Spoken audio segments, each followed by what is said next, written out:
करना ही चाहिए। ठीक है। अब अगर तीसरी बात करें शूज की, है ना, हम सोचते हैं कि दिन भर जैसे हम जो कपड़े में है, सूट में है, साड़ी में है, इसी में हम एक्सरसाइज कर लेते हैं, पर पता है क्या होता है, मूड नहीं बनता, है ना। जैसे हम कभी मेकअप कर लिए या अच्छा ड्रेस पहन लिए तो लगता है ना कि एक दो पिक तो लेना चाहिए, या तो फिर कहीं तो जाना चाहिए, या रील वगैरह बनाना चाहिए, है ना। रेडी होने के बाद ऐसा लगता है। वैसे ही वर्कआउट के साथ भी है, अगर आप प्रॉपर ड्रेसअप में करोगे ना, रेडी हो जाओगे ना 5 मिनट पहले, तो आप पूरा वर्कआउट करोगे, भले आपसे पूरा ना हो पर टाइमिंग पूरा कवर करोगे आप। तो इसलिए बोला जाता है कि पूरा ड्रेसअप करो, मतलब जो भी आपके पास है, टी शर्ट है, कुर्ती, जो भी पहन के आप करते हो, उसको पहन के रेडी रहो वर्कआउट से पहले। और शूज क्यों जरूरी है? ऐसे तो जंप वाले लोग के लिए नहीं, सभी के लिए जरूरी है। ठीक है। अगर आप वार्म अप भी कर रहे हो, स्ट्रेचिंग भी केवल कर रहे हो, हल्की जॉगिंग भी कर रहे हो, तो भी शूज जरूरी है।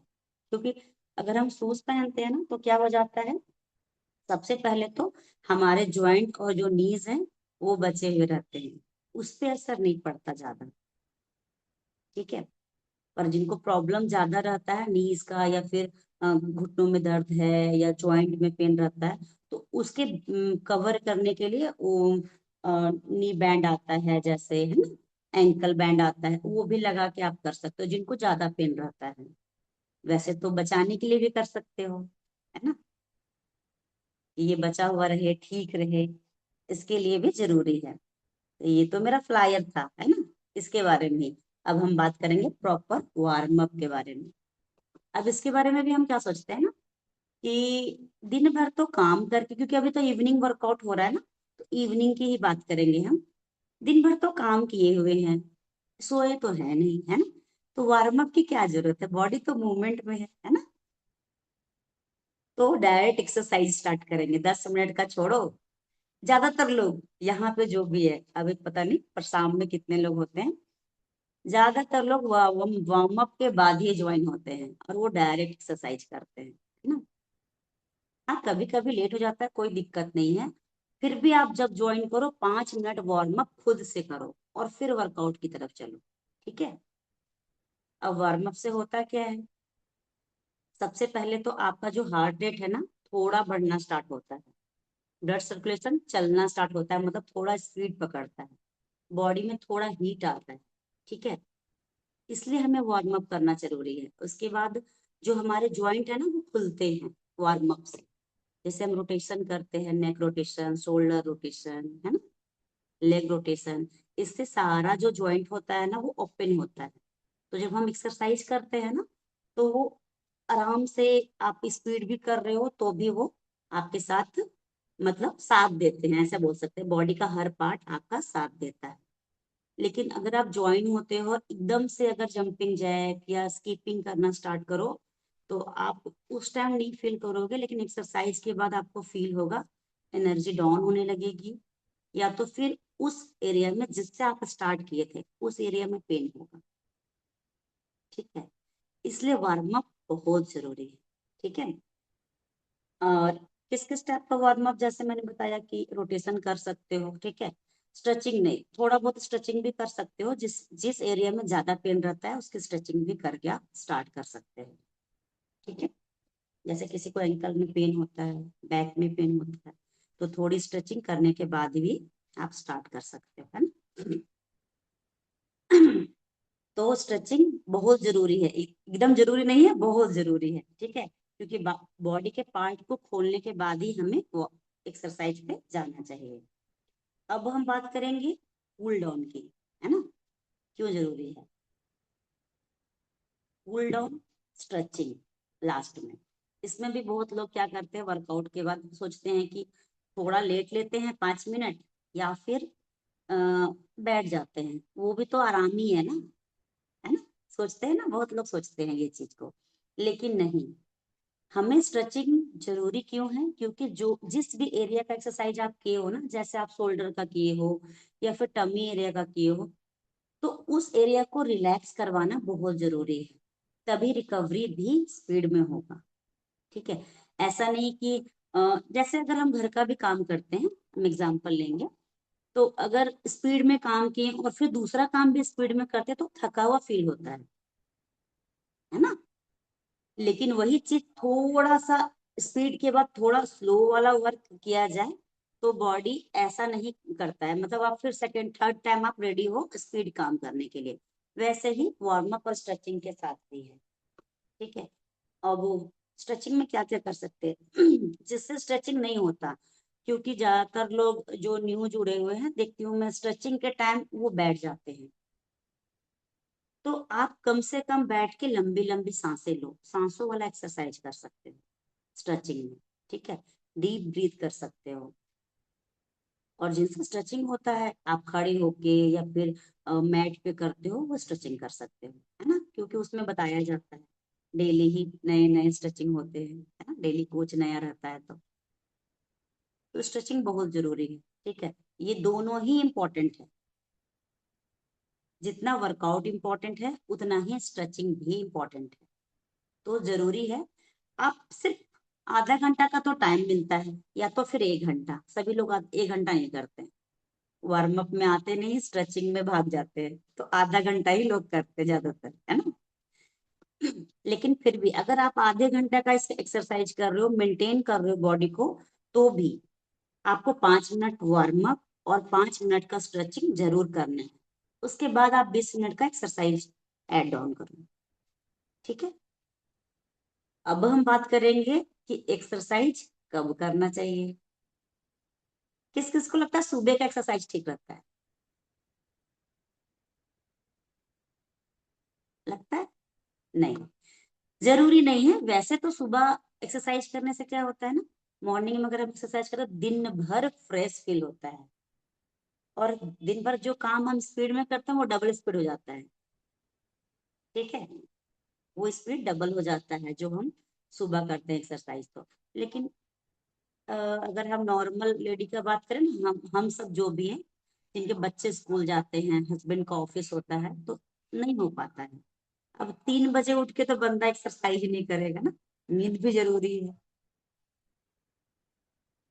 पर जिनके पास टाइम है मॉर्निंग का एक्सरसाइज आप नहीं करो, लेकिन सिर्फ 10 मिनट जरूर निकालो मॉर्निंग में, सिर्फ 10 मिनट।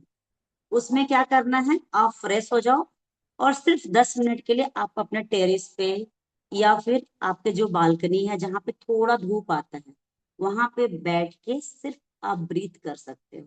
ठीक है। नॉर्मल ब्रीथ करो, डीप ब्रीथ करो, सिर्फ 10 मिनट।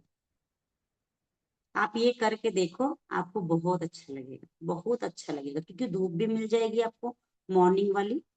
सिर्फ आप अपने उठने से 10 मिनट का टाइम लेके ज्यादा उठो। ठीक है। अगर 5:30 उठते हो तो 15 मिनट सिर्फ पहले उठो और आप ये मॉर्निंग का करके देखो सिर्फ 1 वीक के लिए। आप देखना कितना चेंजिंग होता है। मैं नहीं बोलती आप 1 घंटा का एक्सरसाइज करो, पर ये आप कर सकते हो।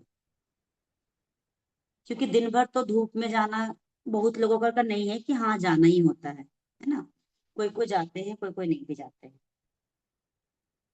जिनका बाहर का काम है वो तो जाते हैं, पर जिनका घर के अंदर का काम है वो दिन भर घर में ही फंसे हुए रहते हैं।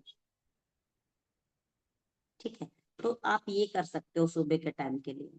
और रही बात शाम की एक्सरसाइज के लिए, अब हम हमारे पास तो यही अवेलेबल है इवनिंग वाला। अब इवनिंग वाला किन लोग के लिए इम्पोर्टेंट है पता है? जिनको पेन रहता है जॉइंट में, बैक में, नीज में, उन लोग के लिए शाम का एक्सरसाइज ही जरूरी है। उन्हें मॉर्निंग में उठते ही एक्सरसाइज नहीं करना चाहिए। कहीं ना कहीं उनका जो दर्द है ना वो बढ़ सकता है, जिनको रहता है प्रॉपर। ठीक है। वो शाम का ही एक्सरसाइज करें। और जिनको स्पेशली जिनका बॉडी में पेन रहता है ना, जॉइंट में, कोई भी जॉइंट में पेन है, वो अच्छे से वार्म अप करके स्टार्ट करें। ठीक है। 10 से 15 मिनट का वार्म अप करें और उसके बाद एक्सरसाइज को स्टार्ट करें। रिकवरी जल्दी होगी। ठीक है। अब हम बात करेंगे कि किन लोगों के लिए कौन सा एक्सरसाइज जरूरी है, कैसा एक्सरसाइज आप कर सकते हैं। अब अगर हम बात करें कि बच्चों के लिए, स्कूल वाले बच्चों के लिए, या फिर कह सकते हैं कि कॉलेज जो भी है, स्ट्रेचिंग कर सकते हैं वो, उनके लिए वार्म अप है। थोड़ा स्ट्रेंथ उनको भी चाहिए, स्ट्रेंथ ट्रेनिंग। ठीक है, थोड़ा, बहुत ज्यादा नहीं करना, 1-2 घंटा, क्योंकि उनके पास टाइम भी इतना नहीं होता है ना। और बुजुर्गों के लिए जरूरी है सिर्फ वॉक, थोड़ी स्ट्रेचिंग, ठीक है, थोड़ा स्ट्रेंथ, ये तीनों। और जो यंग है जिनको कोई प्रॉब्लम नहीं, वो तो सारे ही कर सकते हैं। ऐसा नहीं कि रोज रोज हाई इंटेंसिटी वाला वर्कआउट करना है, एकदम फास्ट वाला, या फिर रोज रोज कार्डियो करना है, ये भी आपको नहीं करना है। ठीक है, आपको भी मिक्स करके करना है।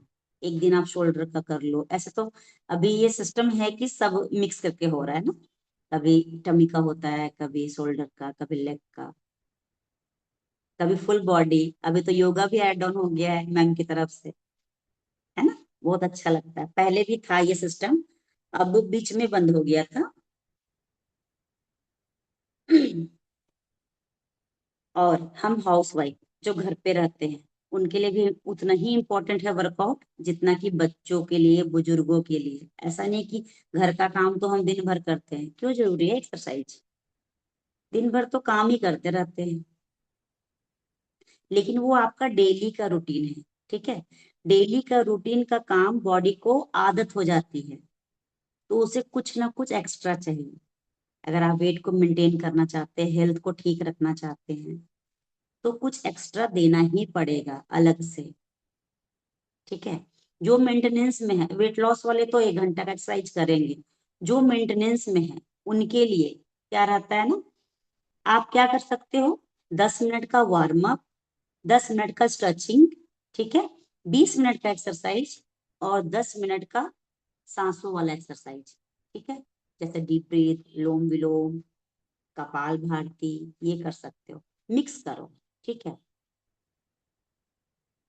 ऐसा नहीं कि बस 20 मिनट का मेरे पास टाइम है या 10 मिनट का है, 10 मिनट में सिर्फ जंपिंग जैक और ये स्कीपिंग कर लेंगे तो कैलोरी बर्न हो जाएगी, बस हो गया। इससे क्या होगा ना, वीकनेस जल्दी आएगी, थकावट फील होगा दिन भर। अगर मॉर्निंग करती है तो दिन भर, और शाम में भी तो हमारा काम होता है ना, ऐसा थोड़ी है कि एक्सरसाइज के बाद हमारा छुट्टी, घर का काम उसके बाद भी होता है ना।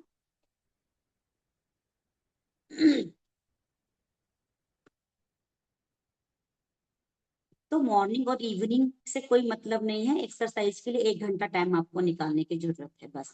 ठीक है, बस ऐसा नहीं होना चाहिए कि हाँ 4 बजे आप खाना खाए हो और 5 बजे एक्सरसाइज करने लगो, ये नहीं करना है। ठीक है, गैपिंग रखना है 2 से 3 घंटे का खाने के बाद। ठीक है, अगर आप शेक भी लिए हो, जैसे किसी किसी का होता है ना कि शेक ले लिए हैं 8 बजे और 9 बजे तक हम एक्सरसाइज करेंगे, वो भी नहीं करना है। आप 10 के बाद ही कर सकते हो, 2-2.5 घंटा। सेक का 3 घंटे का टाइमिंग होता है ना, कि सेक के बाद 3 घंटे के बाद कुछ लेना है, वैसे ही 3 घंटे के बाद ही आपको एक्सरसाइज भी करनी है। जैसे 10-11 बजे लोग फ्री होते हैं तो सोचते हैं कि 9 बजे मैं कर लेती हूँ, ऐसा नहीं कीजिए, 10 से 11 बजे के बीच में कीजिए, जब तक आपका सेक भी अच्छे से डाइजेस्ट हो जाएगा। ठीक है, अब बात करेंगे हम लोग किस चीज की, कि क्यों जरूरी है एक्सरसाइज। ठीक है, जरूरी है एक्सरसाइज। सिर्फ एक्सरसाइज से किस किस को रिजल्ट मिला है, वर्कआउट के हम न्यूट्रिशन की बात आज नहीं करेंगे ना, मैम बहुत न्यूट्रिशन के बारे में बात करती है। हाँ, अच्छा, किस किस को लगता है कि 1 हफ्ता एक्सरसाइज छोड़ने के बाद स्टार्ट करने में बहुत दिक्कत होती है? होती है ना, होती है ना। हाँ, सच में, इसलिए टाइम निकालना पड़ेगा, है ना। 1-2 दिन तो चलो कभी बहुत बिजी हो गए तो छूट जाना चाहिए, लेकिन रोज नहीं। रोज लोग बिजी नहीं होते, वो बहाना होता है कि आज बिजी हूँ, आज नहीं कर पाऊंगी। ठीक है, तो टाइम निकालना है अपना एक्सरसाइज के लिए। ठीक है, क्योंकि सबसे पहले है अपना हेल्थ। अगर आप ठीक रहोगे, तभी सभी ठीक रहेंगे। ठीक है, जब आप हेल्दी रहोगे, तभी आप हेल्दी और वेल्दी लाइफ दोनों ही एंजॉय कर पाओगे। अब पैसा सिर्फ रहेगा और हेल्थ नहीं रहेगा, फिर क्या फायदा ना उस पैसे का, कोई फायदा नहीं। किसी तरह का भी आपके पास आराम का सामान है और अगर आपके पास आपका शरीर ही आपका साथ नहीं दे रहा है तो कोई फायदा नहीं इस पैसे का या सामान का। ठीक है, तो सबसे पहले अपने आप पे ध्यान दीजिए और उसके बाद सभी के ऊपर। फैमिली को छोड़ना नहीं है, फैमिली को भी लेके चलना है ना। और बच्चों को भी आप कर सकते हो एक्सरसाइज में ऐड ऑन। जैसे मेरे बच्चे अभी छोटे हैं, ठीक है, तो डेली का तो नहीं था, लेकिन अभी मैंने 1 मंथ से उनको लगा रखा है कि आप स्कूल लेट करो मुझे मतलब नहीं है, आप 20 मिनट एक्सरसाइज करके जाओ। अब तो उनकी रूटीन लगता है बन गई है, लेकिन कुछ दिन प्रेशर देना पड़ता है, बहुत प्रेशर देना पड़ा। शुरू में मुझे लगा 1 वीक तो बहुत प्रेशर देना पड़ा उनको कि आप करो, नहीं तो ये नहीं मिलेगा वो नहीं मिलेगा, करो फिर स्कूल जाएंगे तो स्कूल जब सेंट होगा, ऐसे भी करना पड़ा, तब जाके वो डेली में आए हैं। अब 20 मिनट तो ठीक है ना उनके लिए अभी फिलहाल। तो आप भी ऐसे कर सकते हो, क्योंकि बच्चों का क्या है ना कि जैसा आदत डालोगे अभी से, क्योंकि हमें तो नहीं सिखाया किसी ने स्कूल में, थोड़ा बहुत ही वर्कआउट या होता था 5 या 7 मिनट का। और अब के स्कूल में मुझे नहीं लगता कि होता भी है। पहले तो प्रेयर के टाइम वर्कआउट हो जाता था हम लोग का स्कूल में, और अब के बच्चों को नहीं होता, वो डायरेक्ट क्लास में ही जाते हैं। कोई कोई स्कूल में तो ऐसा होता है। तो जैसा हम आदत डालेंगे, या तो फिर आप जब करते हो, जिसके जिसके बच्चे छोटे हैं, बड़ों का तो नहीं कर सकते, तब आप साथ में रख सकते हो, थोड़ा भी वो कर लें तो बहुत है। वैसे धीरे धीरे आदत हो जाएगा। ठीक है, पहले मेरे यहाँ किसी का आदत नहीं था कि एक्सरसाइज करना है। जब मैंने शुरू किया 1-2 साल के बाद हस्बैंड ने स्टार्ट किया उनको। अब तो मेरे से ज्यादा करते हैं वो 1.5 घंटे करते हैं प्रॉपर, स्ट्रेंथ भी, सांसों वाला। इतना तो टाइम मेरे पास भी नहीं होता, वो प्रॉपर करते हैं। तो अच्छा लगता है ना कि चलो पूरी फैमिली हो रही है ठीक, फिट हो रही है, अपने हेल्थ पे ध्यान दे रही है। इससे क्या होता है ना, हम डॉक्टर से दूर रहते हैं, मेडिसिन से।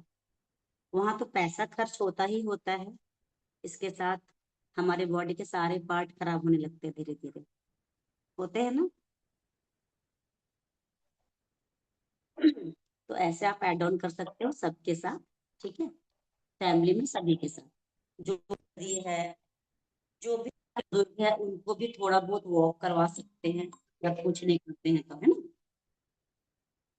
वॉक कर सकते हो। जो स्ट्रेंथ कर सकते हैं वो स्ट्रेंथ करें, जो सिर्फ स्ट्रेचिंग कर सकते हैं, जिनके पास जितना टाइम है। आपको अगर आप खुद से बोलोगे ना, बार बार बोलोगे, जैसे कैसे हम नाश्ते के लिए बोलते हैं ब्रेकफास्ट कर लो ब्रेकफास्ट कर लो, वैसे अगर हम वर्कआउट के लिए भी इंकरेज करेंगे ना बच्चों को या फिर फैमिली में, तो वो भी ध्यान देंगे इस चीज पे, है ना। अच्छा, मेरी स्टोरी रह गई थी ना। स्टोरी तो मैंने बोला ही नहीं, लेकिन न्यू लोग को है ही नहीं।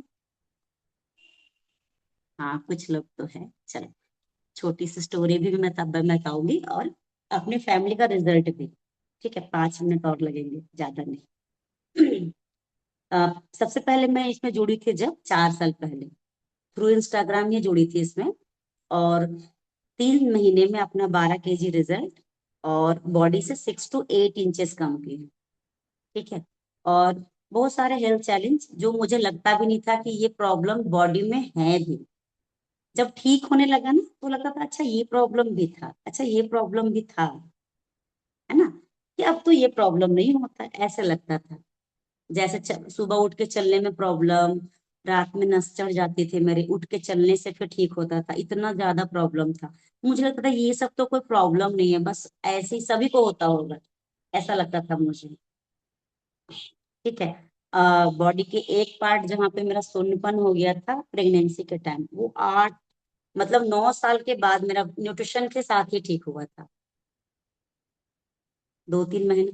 उसके बाद मुझे लगा, क्योंकि कुछ टाइम के बाद ना जहाँ पे वो सुन्नपन था वहां पे जलन होता था, ज्यादा लंबा टाइम खड़ा होने से। जैसे अगर किचन में बहुत टाइम खाना बना रही हूँ और लंबे टाइम खड़ी हूँ, तो लगता था कि उस एरिया में जलन हो रहा है। वो सारा प्रॉब्लम मेरा सॉल्व हो गया। ठीक है, और एक्सरसाइज करने से या फिर न्यूट्रिशन लेने से मुझे बहुत अच्छा भी लगता है, और अब मैं बहुत लोगों की हेल्प भी कर रही हूँ, वेट लॉस में, वेट गेन में, उनको हेल्दी रहने में। ठीक है, और अगर मैं अपने बेटे की बात करूँ ना, तो मैम कल ही बात कर रहे थे ना कि दवाइयों का आदत किसको है। मेरा बेटा सिर्फ 2 साल का था, 2 साल से ही उसको माइग्रेन पेन होता था। उतना छोटा बच्चा को माइग्रेन पेन, मतलब सोचने की बात है ना कि कैसे हो सकता है। उसको होता था, 5 साल तक उसका इलाज चला, यहाँ तक कि उसको चश्मा भी लगा। क्यों लगा? क्योंकि डॉक्टर का कहना था साइड चश्मा पावर खींचेगा और उसको सर दर्द कम होगा। 6 महीना लगाने के बाद उसको चश्मा को तो उतर गया, लेकिन उसका माइग्रेन पेन नहीं गया।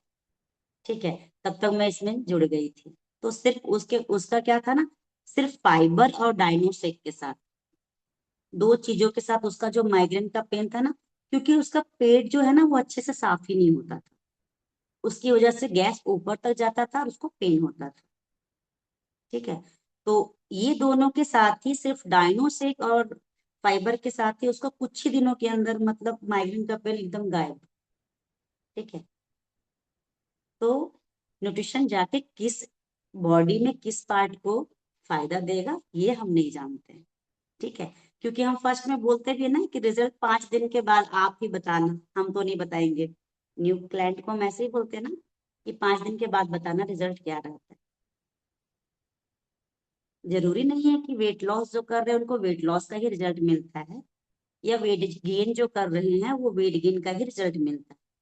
कभी कभी बॉडी के अलग अलग पार्ट को, किसी को बालों में अच्छा रिजल्ट आ जाता है, किसी की स्किन अच्छी हो जाती है, एनर्जी बढ़ जाती है।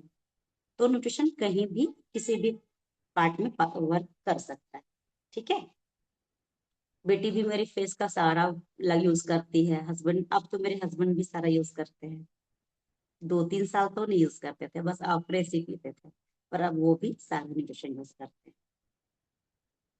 तो ये बिल्कुल सेफ है, अगर हम सब अपनी फैमिली को दे सकते हैं ना, और जो कोचेस है वो तो सारे फैमिली को देते हैं, तो आप क्लाइंट भी पूरी फैमिली को न्यूट्रिशन दे सकते हैं।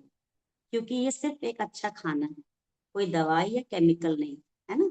जब हम ले सकते हैं तो कोई भी ले सकता है, कोई बच्चे भी, हमारे बच्चे ले सकते हैं ना, तो हम किसी को भी कॉन्फिडेंट के साथ दे सकते हैं। क्योंकि मम्मी के लिए सबसे प्यारा बच्चा होता है ना, होता है ना, तो हम सभी को दे सकते हैं। तो मेरा पार्ट यहीं तक था। वर्कआउट कीजिए, अच्छा खाना खाइए, क्लीन खाना लीजिए। ठीक है, हेल्दी रहिए, वेल्दी रहिए। Thank you so much. Thank you ma'am. Done. कोई वाह, रिजल्ट भी तो शेयर। मैम का आज का पार्ट बहुत ही अमेजिंग था ना। एक बार ही हम सभी मैम को थैंक यू बोलेंगे, और आप so अपना माइक much, एडजस्ट man. करके भी Thank मैम you. को थैंक यू बोल Thank you सकते so हो। much, thank Poonam you ma'am. Ma'am. Thank Thank you you, so Poonam much, ma'am. ma'am.